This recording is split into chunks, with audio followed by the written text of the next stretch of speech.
All right, everyone. So we're going to get started here. As I said before, thank you guys for joining our webinar today. We're really excited to kick this one off for nursing careers in clinical research and the career that you did not know that you wanted. And so, that being said, what I'd like to do to get started is just to let everyone know in regards to questions during the presentation. There's a chat function that's very important on the bottom left-hand side. If you do have questions, feel free to, ask them there. If for some reason you do feel that you'd like to not make it public, please feel free to email me at the email address from the when I sent the invite to you, so that that can come straight to me and we can get your questions answered. But we look forward to the presentation today. Really thank all of the presenters on the webinar this morning. And, I'd like to get started by just giving you a little bit of a bio on each one of the folks, and then we'll get going from there. So myself, I'm the Clinical Research Director at Medix, and really focus on workforce solutions within the clinical research sector, and have been in the industry for about 16 years. I have Molly Downhour on the call. She's got over 18 years of healthcare experience with specialization in oncology research, healthcare administration. She was also a former director of a leading phase 1 clinical trial site and has the proven ability to streamline processes resulting in improved efficiencies, financial gain, and employee and patient satisfaction. And she now shares experience and expertise with sites as a medical clinical research consultant. Next, we have Denise Philly. She has worked in clinical research for 7 years and has extensive experience in both sponsored and investigator-initiated trials. She chose to be a research nurse because research offers the unique opportunity to not only provide the patient with the best possible care today, but also to help determine the best possible care for the future. She's passionate about conducting quality clinical research and believes that research is invaluable to science, hospitals, patients, and the community. She has her Master's of Science from the University of Arizona and currently works as a trauma clinical research nurse at a Level 1 trauma center at Honor Health in Arizona. Next, we have Linda Iavani, who is an experienced clinical research RN professional with more than 27 years of nursing experience, with the majority of her nursing career dedicated to clinical research. She's personally coordinated and managed the conduct of more than 1,500 early to late phase multidisciplinary clinical trials, and has held several clinical research nursing leadership positions, most recently as the Director of Research at Maryland Oncology Hematology since April of 2016.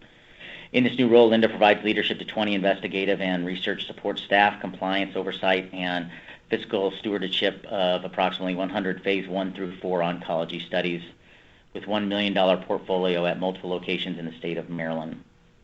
And last, we have Shelley Eason. She's an RN that has over 15 years of broad clinical research experience, including risk management, regulatory, project management, auditing, and clinical operations, working in all phases of a variety of therapeutic areas. Now Shelley shares her experience and expertise at Pfizer as a clinical trial quality auditor and manager. So we're going to learn a little bit more about each of those folks here in a bit, but let's get started with the webinar. All right, thank you, Nick. So all webinars require learning objectives, so here we go. Number 1, identify organization types employing nurses in clinical research. Number 2, explore clinical research roles for nurses. And 3, discover strategies for getting into the clinical research industry. Well, excellent, Molly. So why are we here today talking about this topic? So Nick, I am so passionate about this topic because there's a lack of awareness by nurses of the career opportunities in clinical research. Okay, so understand. So why are we here then? So in my experience, there's just already too much information to cover in nursing school, and it's not possible to cover every nursing career opportunity. There was also a large emphasis on nursing research, so it's really easy for nurses to confuse the two. And then nurses tend to only learn about the profession when a physician asks them to help out with a protocol. And then the other thing I want to highlight is that over the past decade, healthcare has accounted for half of all the research and development spending, and the numbers keep going up. So the opportunities for nurses in clinical research are really endless. Okay, so with this lack of awareness, where are these jobs and who employs the nurses?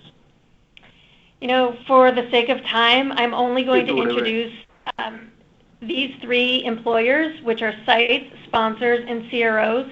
But honestly, this is just the tip of the iceberg because there are site management organizations, clinical research supporting organizations, and institutional review boards, and they all employ nurses. Excellent. Well, that sounds great. We're going to move on to talk a little bit about those. Everyone that's on the calls, if you could please put your phone on mute so that we don't have any of that background noise, I would appreciate it. But Molly, that being said, let's talk a little bit about the sites. All right. So the sites are conducting the research and enrolling patients. Okay, so this is where the trials are actually taking place then? Yes. Sites can be private physician offices, academic medical centers, community hospitals. It could be inpatient, outpatient, and it is run by the principal investigator with the assistance of support staff.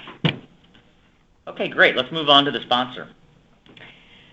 So basically, the sponsors are the ones that support the research financially. So these are the big name organizations like Roche, Medtronic, Johnson & Johnson, Merck?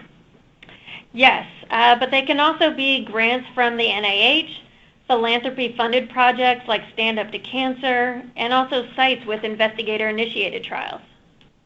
Okay, very good. So that being said, let's finish up here with clinical research organizations, or also known as CROs. CROs, or the organizations that help sponsors conduct the research. They offer a variety of services, such as clinical trial monitoring, vendor and site selection, budget and contract negotiations, auditing, and submission to regulatory agencies, just to name a few. Got it. Okay, well, let's move on to our panel discussion. So to get started here, Denise, I have a few questions for you. So, tell us, what do you do as a clinical research nurse?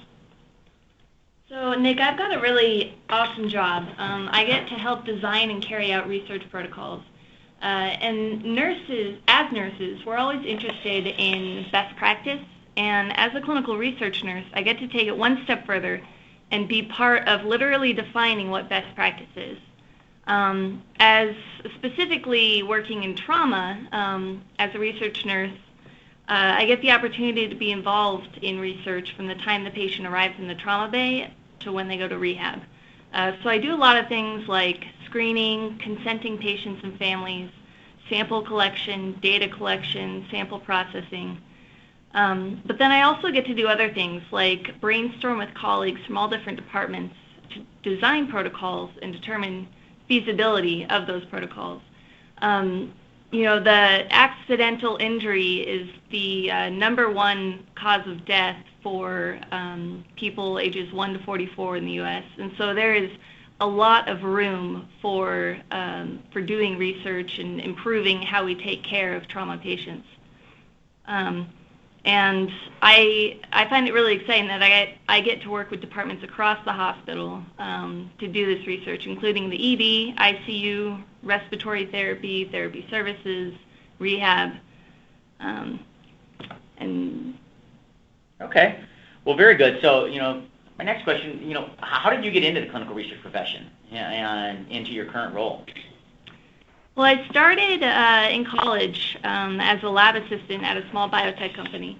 I made blood collection kits and logged blood samples, and in that job, I began to learn about clinical research and the process a drug or device goes through for FDA approval. And then after college, I was looking for something that involved a little more direct patient care, but still included research. And I came to work at Honor Health in data management for their oncology clinical trials. And during that time, I learned about the site side of clinical research and how the site interacts with sponsors. And then while I was working there, I went to nursing school, and once I became a nurse, I took an opening in trauma research.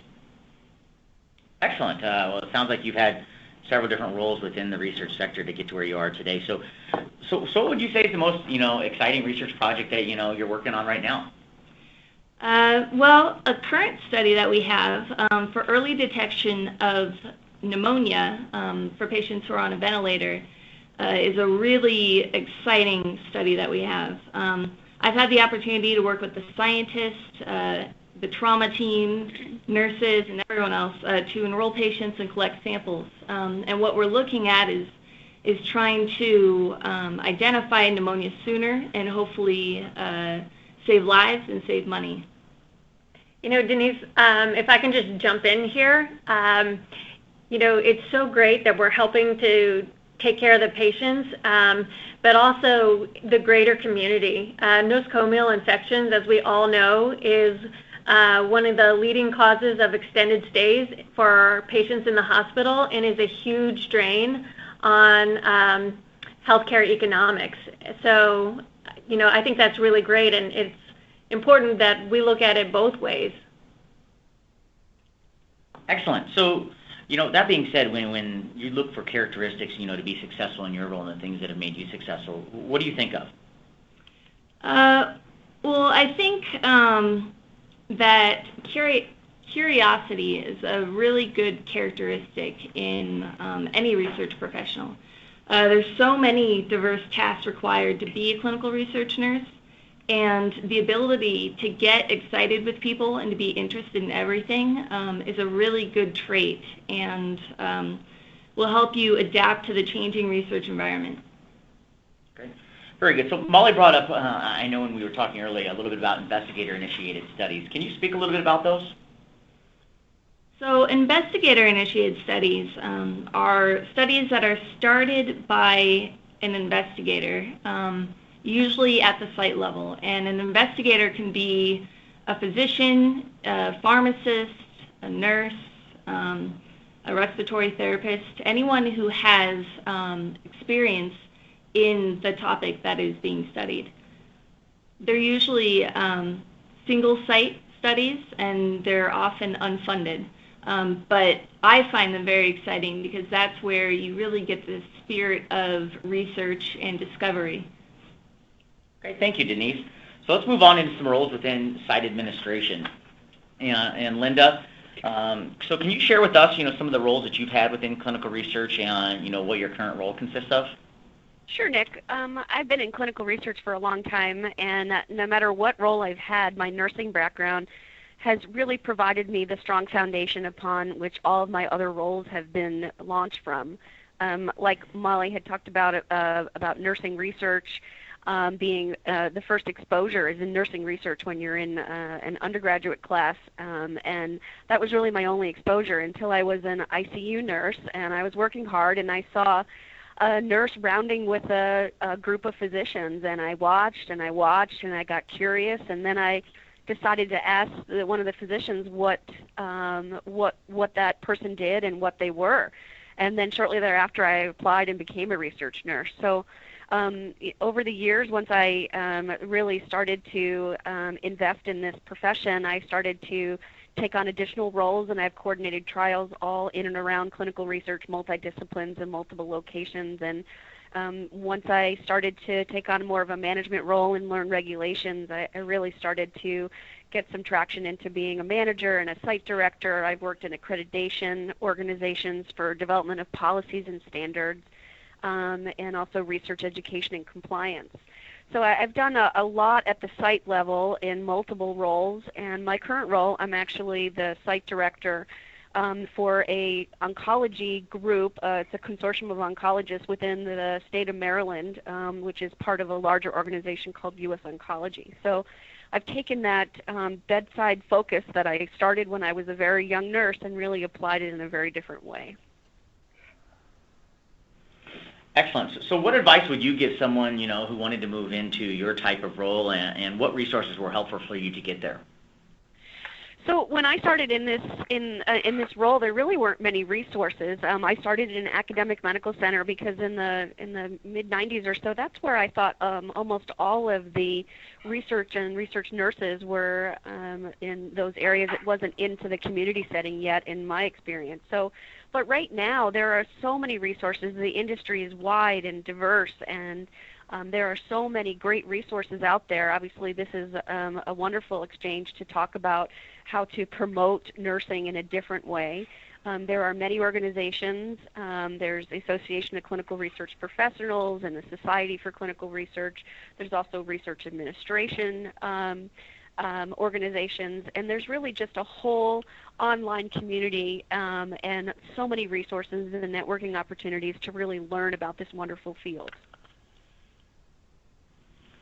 So in your role as a manager then, and when you're looking to hire nurses into your program, what are some of the things that you look for? Well, I think that from a site perspective, there's always options. There are many folks who are coordinators that are not nurses. And in my experience, I really believe that the nurse brings such a richness to how they approach patient care, how they interact with physicians, how they help participate in that patient's journey and options. You know, I believe from a site perspective that research fills that toolbox for that physician. When they walk in the room and they talk to the patient about their treatment options, they give them alternative treatment options. That's what research, that's the success of research. So I really feel like that a nurse is something that I would usually gravitate towards to hire as a coordinator. And then shortly thereafter, once I have that, that nurse in mind, I look for critical thinking skills. And I think what Denise mentioned about that curiosity and the adaptability, to really understand that we want to be able to really actively participate in people's healthcare and to make sure that we can advance science and move things along in a very standard, regulated way. And critical thinking skills are really tantamount to getting that right person in the position. Okay, great. So, being an administrator, over clinical research, what excites you the most about your current role?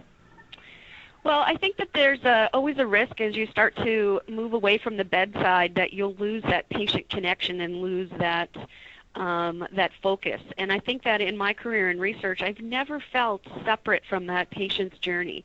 I feel like everything that I do, from budgets and contracts to promoting staff and developing staff and making that a really safe and rich environment for the patient to participate in clinical research, I feel really connected, and that's what excites me and makes me want to come into work every day, that I'm still a contributor in that continuum of care.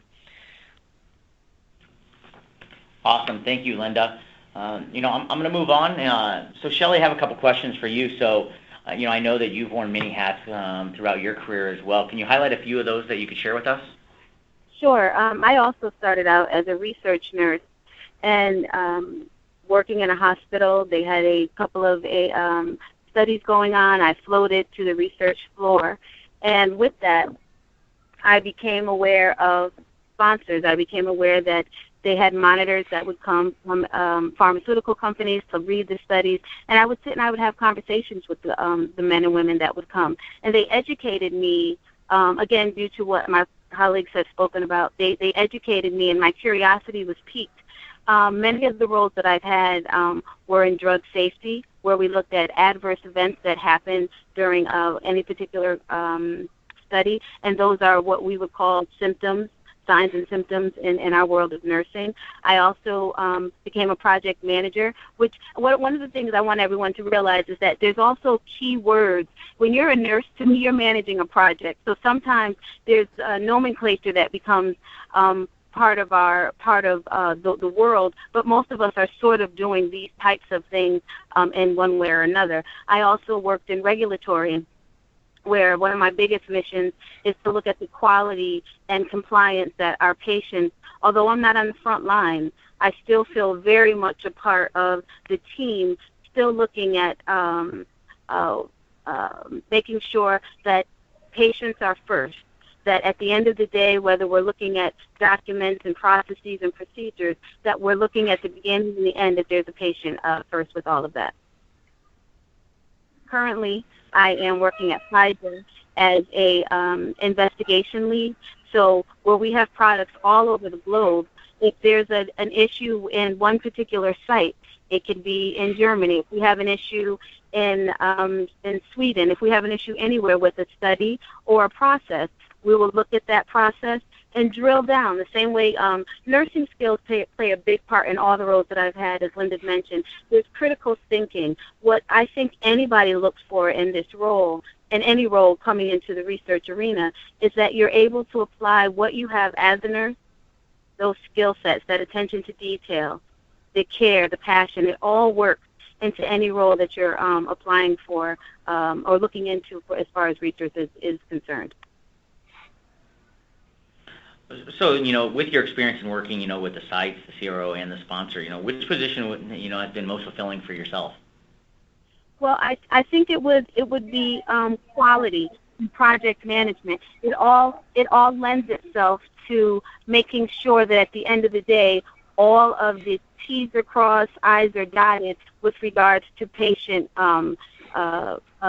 safety. That is paramount. There are documents known as informed consent. You have the Declaration of Helsinki that was set up, I think, in the 1930s or 40s, that said patients cannot be mistreated. You can't have issues like what happened in Tuskegee ever happen again. So we want to make sure that patients are safe, well maintained, and that everyone that's involved in research, from the research nurse on up to the CEO of any pharma company or head of a hospital, is well aware that patient safety and quality from the investigational product to how the trial is managed everything should be handled accordingly to FDA regulations. Okay, great. So is there anything when you're looking at the success that you've had in your roles, is there anything that you could point to that's helped you be successful? I honestly think being curious, being excited, being open, and not being afraid to ask the questions. One of the biggest things that I've learned, I think, in life as far as this research piece goes, is not being afraid to take a risk. When I became a research nurse, I learned about we had a patient who would fly in from Egypt because he was a quadriplegic, and he severed his phrenic nerve. The phrenic nerve stimulates the diaphragm. Yale developed, in partnership, a phrenic sensor, which allows this patient to breathe, although on a machine, but yet breathe and get in his chair and but he would come into Yale because they weren't doing this research in Egypt, and it fascinated me. I would have never known that existed if I were just on the floor. And again, meeting some of the dynamic people, I was open and ready to take the risk that sometimes the hospital is a wonderful place, clinics are great places, dialysis units are great places, but for every discipline, there's a study going on somewhere. So what I would say that the one thing that you need is fearlessness, which nurses have, and being able to take a risk, not risk that you're not going to be financially compensated, a risk on yourself that you can take what you've learned in nursing school and enter that, use that to enter into this field, because we do provide a rich tapestry. People are looking for nurses. The bulk of my work has been in industry. I have worked in hospitals and at the universities, but they're looking because just being a nurse says a lot. A person knows just by saying that word that you're coming to the table with a set of experiences that would hold you well. Thank you, Shelley. Appreciate all of your insight there. So, I'm going to move on, and, Molly, I kind of put you on the spot here, but so what about you? Tell us a little bit about your history and experience in research. Whoa, this is not part of the plan, Nick. I thought I was moderating. Very true, but, you are a nurse, and I know you've had several roles, so I'd love to get your insight as well. All right, true. Like my fellow panelists today, I started too as a research nurse. I was working in an oncology practice, and I've always had a passion for oncology, but it wasn't just the right fit. So I was asked by a physician to join his phase 1 research team, and I really fell in love with it. I didn't have a whole lot of experience, but I was able to quickly catch on due to my nursing background. So I have had many roles in research. I have been research nurses, a dedicated infusion nurse for a research unit. I worked my way up into management until I was the director. And now I'm empowering sites as a clinical research consultant. And, by far, this is my most exciting career that I have had. I'm going across the country and really helping sites be the best that they can be. Awesome. Well, one other question that I would have for you is just, from a research project or success story, can you just share a story with us during your career that, you think about? Yeah, my favorite story is when I was a research nurse at Honor Health. Honor Health has a partnership with TGen, which is a bench-based program, and the goal was to expedite therapies from the bench to the bedside. And one of our new trials that we had was it was a phase 1 trial, so for all solid tumors, and it was for a targeted therapy that was for the hedgehog pathway. And TGen had known that patients with metastatic basal cell often have this pathway that needs to be disrupted. So our first patient also happened to have his tumor profiled at TGen, and we knew he had this issue with his hedgehog. That sounds weird, but okay, keep going. So anyway, we had the right patient, we had the right dose, and we hit it out of the ballpark. So the patient had a great response, and more patients with basal cell came onto our site. And it was amazing because typically in cancer trials, we wait until the patient has scans to see if the drug is working for the patients. But here, as our patients were coming in daily, we could see their tumor lesions resolving and new skin growing. And this is a disease where there was no other treatment except for surgeries. And surgeries are expensive, painful, and can be very disfiguring. So it was really exciting. And then the drug got approved 5 years and 1 week after the day that I dosed this first patient. So that is my favorite story. That's super exciting. I know time is money, as they say within the industry, and really exciting story. And now that we've included you, you're also going to be able to answer some of the questions that we have from the audience. So, I'm going to get moving on to some of those questions. And as I did say before, if you do have questions, please feel free to get those over to us so that we can make sure that we get them answered for everyone. The first question that I have here is, I see that 3 of you guys have a master's degree, and would you say those are necessary or preferred? And I'll open it up to the panel here. Well, I will say, this is Shelley. I do not have a master's, and I've gone up as far as being a director. I think one of the key things is that industry is very forgiving of, and I'm not going to say they don't want you to have a degree, but if you come with experience and expertise, they are willing to accept that. And many jobs, you'll see in lieu of a degree, a number of years in a particular field or a number of years in a particular discipline. So I will say, from an RN, I have a bachelor's in another discipline. I have been able to have a wonderful, very glorious career, all the way up to director of education, without a master's degree. But for my other colleagues who do have one, I'll let them speak to that. But you can also, I just want to make it clear, you could definitely have a rich life without one. Yeah, this is Denise, and I agree with Shelley.